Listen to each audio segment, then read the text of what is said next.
KPIs. So the first thing that we talked about was just kind of how the algorithm works, because I feel like that's everyone's question all the time is, what's going on with the algorithm?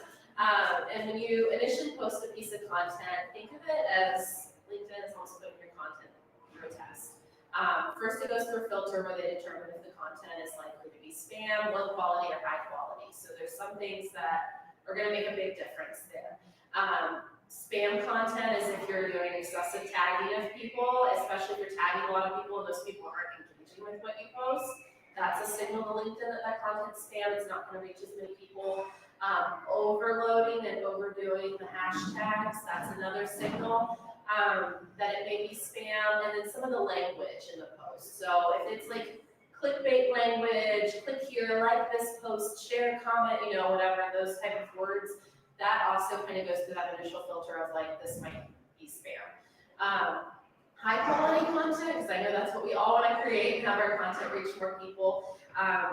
Using ideally like the keywords and giving an indicator of what your content is about. So if I'm sharing about social media strategy, that phrase, social media strategy, needs to be in my post a couple of times. I want to use hashtags that are relevant to that social media strategy that are going to help LinkedIn figure out what my content's about. Also, LinkedIn is like a two-way street. So what you put into it, you're going to get back out of it. So if you're engaging with people's content regularly, engaging with your connections, that's going to also help tell people what the content is about. No, but if you're engaging with people and it's a two-way street, those are the people that are going to see your content when you post it. It starts to signal to LinkedIn what type of content you want to consume on the platform and who to show your content to. So engage with people's content. Don't just kind of be that silent follower. You're going to get, again, it's back out what you put in. Yeah, exactly. But it happens a lot. And I love like the stuff you say. It's not like big scary words or inaccessible things because most of the people you work with are small businesses. Yeah, that's your favorite. They are my favorite. I come from a family of small business owners, and I didn't think I would end up in entrepreneurship, but I did. I realized I had that same kind of whatever it is in my blood from my dad and my grandparents, my mom, and it's been really fun. But they hold a special place in my heart just because my family comes from running those types of small businesses, and my husband's family runs small businesses. So I think one of the hardest things as a small business owner is trying to find the time, right? Like how do we find the time, or trying to balance budgets and employees and hiring employees and firing employees, getting products in, or creating new products, whatever it is that we're doing. That how do we find the time to actually sit down and look at our digital content? And, I know that, when I always went through marketers and everything else, I always had advice of how often should we be posting and how much time we really actually needed to spend on those particular avenues. Do you have one of those things for your clients where you go, at the beginning of the week, this is what you should do, and then every day you spend this kind of time or this kind of time during the week? What kind of plan should you have? Well, time is definitely the biggest thing I hear. That's why I have the job I have. Right. That's why I'm managing other people's social media, because they're like, I can't find the time and I don't want to have to figure this out because it's always changing. But if you're managing your marketing on your own, I do believe that it's something that if that's what you really want to do, you can make that happen and do it. The first thing I recommend is having just a dedicated time each week or bi-weekly, however much you like to batch content. That's going to be your biggest time saver, because a lot of times what I see is someone says, oh, I'm going to post 4 times a week, but then they get caught up in the day-to-day, or they get really busy, or they have an employee thing that comes up, or whatever it may be, or there's some kind of fire that comes up to put out, and then it's 9 o'clock at night, and they go, oh crap, I didn't post. Right. It's too late now, it's 9 o'clock at night. So set a time once a week that's gonna be a time when, I would say, 1, you're not gonna get distracted, you're gonna feel like your head is clear. Don't do it after you've had this busy day and then you're trying to get creative. That's gonna feel frustrating. For me, I like to pick like a Sunday where I have recharged a little bit, and then I sit down for an hour and say, what do I want to share with my audience this week? And just kind of make some bulleted items, put it on that content calendar, and then batch your content and schedule it. That's the beautiful thing now about social media is there's all these scheduling tools out there where you don't have to be in the moment posting. What's your favorite one? What's your favorite Instagram? Yeah. Well, not your favorite. That's my favorite social media platform. Well, what's your favorite like scheduling platform? Yeah. So right now, I really like using Cloud Campaign. Okay. That's what I've been using for a lot of my clients, and there's a couple reasons. One, it's really affordable. It's been one of the most affordable solutions I found. They have a lot of time-saving features. So when you go to write that caption, so for instance, like Facebook and Instagram and LinkedIn when you're posting, sometimes the captions are all gonna be largely the same, but there's just those like small nuances. Like if you're on Instagram, you're not gonna share this long website link that you might share on Facebook. You're gonna say, go to the link in my bio, or, you know, do that. And so you can actually just edit the captions slightly for each channel at one time on different tabs instead of having to like schedule Facebook, go back and schedule Instagram, like, and it takes longer when you have to do that. So that's been a big time-saving feature. I also really like some of the analytics and the insights that that platform gives. So you can actually see what hashtags are performing best for me, how many views are actually coming from this or that, and you know how to really alter your content going forward. So I've had a good experience with that. If you're not a place where you want to pay for a social media scheduling tool, LinkedIn just implemented free scheduling on the platform finally, which I was like, this is so long overdue. Personal or business page, you can schedule content a week out now on LinkedIn. And then Meta Business Suite, you can schedule your Instagram and Facebook content for free. And they've also got some analytics and insights you can go to there. So there's a couple of options. Well, and I know you touched on how the pandemic changed businesses during the pandemic, but I'm not gonna say coming out of the pandemic, but as we transition to a different sort of time, have you seen shifts again? Yeah, I mean, well, one of the things I think we saw a lot of last year was kind of just like this fatigue of like Zoom and live videos and being on social media all the time. So like 2020, I saw this huge uptick in engagement on all of my clients' social media platforms, like 100% times increase because all these people were at home and had nothing to do. Live video is going crazy and getting a ton of engagement. Well, then 2022 rolls around and people, I've seen posts everywhere, there's no one joining my lives or my engagement is way down. And it's like, well, people are getting back out there, they're getting back into their routines. And I think that kind of they got a little bit tired. So I think you're gonna see that kind of change. I think that's part of why short video came to be and has become really popular, but there's, I think, heading into what people are wanting from brands now too. They're really just craving like authenticity, they're really craving connection. I think that after all this time we spent social distancing and whatever it may be, they're wanting to find ways to really connect with businesses. And I think that the brands that can do that successfully are the ones that are gonna see the most successful. And I noticed on your Instagram for your business, all of your cute little video clips there are you. So they're like,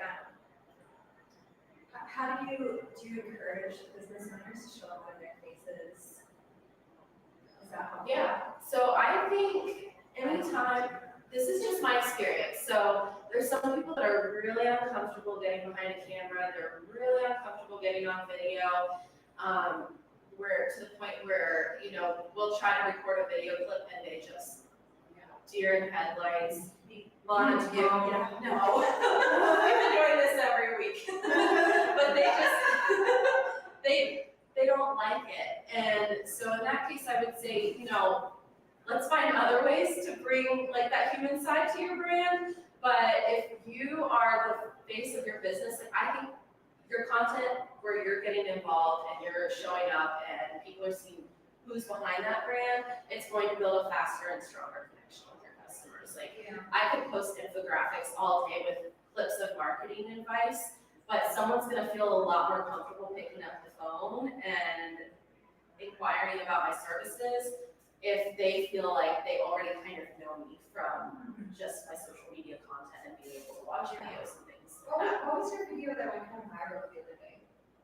So that was, so here's a hot tip with any social media platform. When a new feature comes out, that platform is always gonna reward you for using it. So, one of the things Instagram started doing recently, well, I guess not really that recent, but people have utilized it a lot, is that you can reply, similar to TikTok, you can reply to someone's question on your reel with a reel. So I decided, I'm gonna go on ahead and reply to someone had a question about like Instagram SEO or hashtags or something like that. And I was like, well, I'm gonna reply for real, this is perfect. So I utilized that feature and it had like 13,000 views in a week. It was crazy.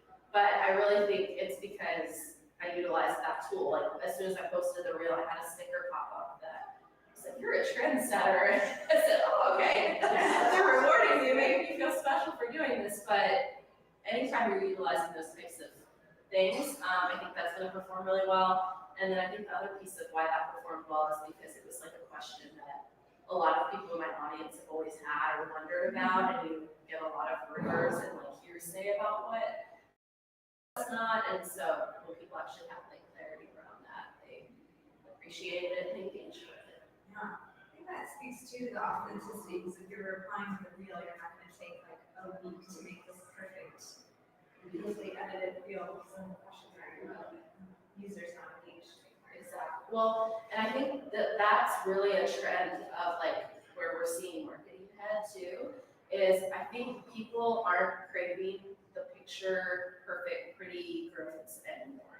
I think they're really craving like authentic content. Like the experience I would get coming into that business is what is mimicked on that social media. So I'm not saying we want everything to look like messy or not nice, but it doesn't have, like a lot of times we would think about like, oh, okay, well I'll post this on this day, so that my grid looks a certain way when I land on the profile. People aren't caring about that as much. Like as long as it looks nice, it represents your brand, and it really feels true and they can relate to your business. Yeah. That's the kind of stuff that's gonna succeed. And we were talking about this a little bit before the cameras came on. It's like when you're posting about your business, it used to be you would hire a photographer to have this curated photo shoot, but as Cindy points out, when you put that and that's your whole feed, and that's what people see, it's a little bit like untouchable or not as inviting as if you were to just snap a photo mid-shift or mid-event here at Star Hill and post that. Like that's sort of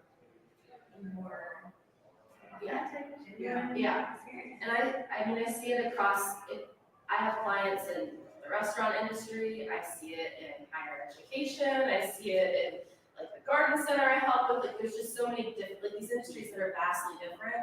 And the one thing that always is in common when you look at the analytics is when you're actually posting photos of people behind the brand or people in your business or something in action, those are always the content, that's always the content that performs the best. Like, and I just remember the first time with like the restaurants, this was years ago, I think we posted a feature on an employee, and their engagement on that post was like 20 times higher than anything they had posted before, because people knew that person, they had come in, and they were engaging with it. I mean, we've seen it with the 10-miler content too. I can design the pretty graphics, and it's important to have that information communicated about deadlines and packet pickups and stuff like that. But posting a photo of like volunteers from previous years or photos of people running previous years, that's the content that performs best and people get excited about.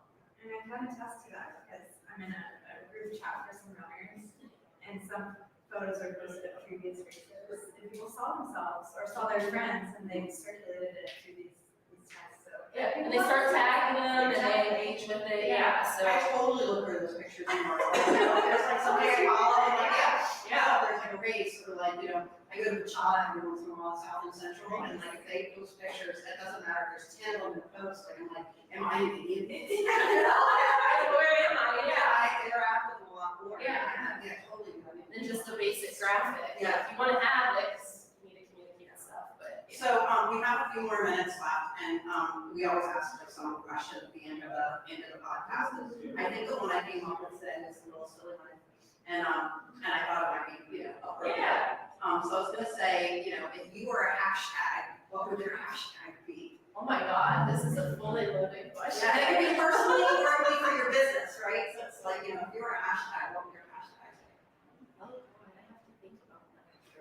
Do you have one in mind? Yeah. I did. Yeah, what is yours? So I did it of course for Dairy Market, because if I did it just for me, it'd be kind of funny. But I did it for Dairy Market, and I guess the hashtag I would have is like, local community starts here, right? Like that would be a good one. No, it's a long one, so it's like, then I go, well, maybe I do local starts here.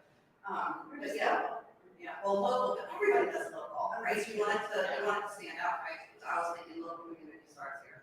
We, a few years ago, we had these shirts made that said, for the juice laundry, organic AF. And I was like a little bit nervous about it at first, but the point was we're the only organic restaurant in all of Charlottesville. So we really wanted to like highlight that. And man, it was the first week, our shirts sold out, and the majority of people that bought them were like women over 50. And I was like, either they don't know what it means, or I do, and it's awesome. yeah. So that would be ours right now. Organic. Yeah. I like it. Yeah. I would say mine's probably authenticity matters. I like that one, see? Yeah, good one. Yeah, We we're should- authentic. Yeah, we got a trend going. I don't think I can do something.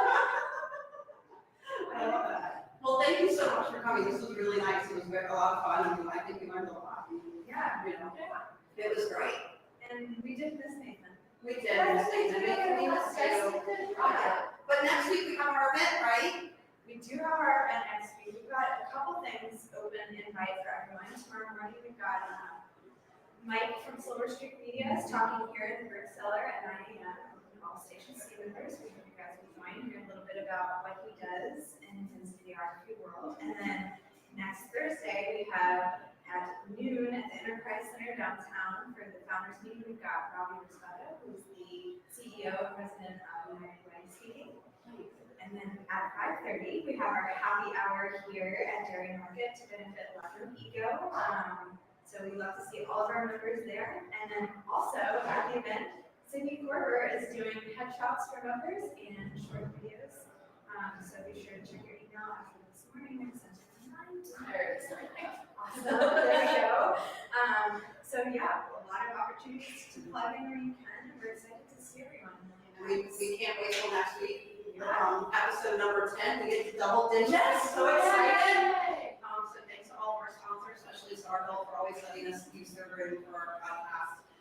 It's been great. They opened early for us and everything, just so we can get in. So, and of course, our lovely director and producer over here, Sydney, who is doing an awesome job. And I've got And looking lovely doing that. Sydney Square. Nathan will be back next week, so it'll be great. And yeah, we'll see you guys then. And hopefully we'll see you guys for all the fundraisers and for the events and the meetings. And Yes, thanks. thank you. Thank you, guys. Thank you so much.